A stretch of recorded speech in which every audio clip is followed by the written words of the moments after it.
Abantu bafudde ebole n'ebweyo okujja okuba erise evvannyuma kw'abadde omumyuka wa Minisita asooka era Minisita w'ensonga z'omukago gw'obuvanjuba bwa Africa Kategaya nga yatandika mu myaka gy'ensanvu okulwanirira eggwanga lye bwe yeegatta ku kibinja ky'abayeekera ba Fronasa wuuye mu UPM n'oluvannyuma ne yeegatta ku NRA okununula ensi ya Uganda. Obwedda buli avaayo ng'amwogerako birungi byereere ng'omuntu atabaddeeko bbala lyonna era ng'ayagala nnyo ensi ye. Ate tufiirwa nnyo omusajja waffe Eria Kategaya. Ono musajja abadde omukulembeze mulungi ate abadde akulembera n'ayagala ne constitution egenda mu mateeka malungi n'obwekyo abadde tayagala bino ebyajjako term limits.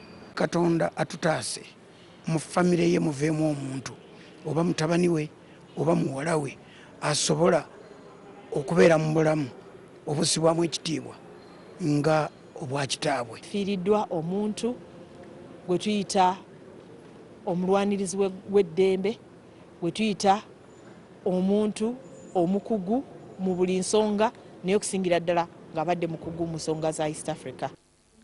Oluvannyuma essanduuku y'omugenzi eyingiziddwa mu kisenge awateesezebwa nga muno yalimu ng'omubaka okutuusa mu 2005 ate ng'abadde minisita era omukiise ow'enjawulo.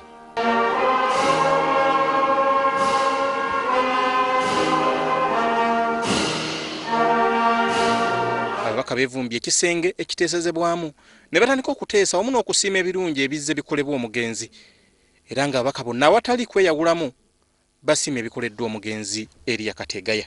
Takes cognizance of the distinguished service the late Eria Kategaya rendered and the contributions he made to the country in different capacities. I recall when I was in Parliament in 2001 when I came. During that period, he played a big role in bringing party politics in Uganda, and is one of those who refused the lifting of the term limit. Omulambo gw'omugenzi gusuziddwa mu kisenge kya Parliament n'oluvannyuma gwakuggyibwayo olunaku lw'enkya gutwalibwe mu lutiko y'abatukuvu bonna e Nakasero gusabirwe olwongerweyo entuŋŋamu gy'agenda okuziikibwa ku biggya bya bajjajjaabe olunaku olwokuna.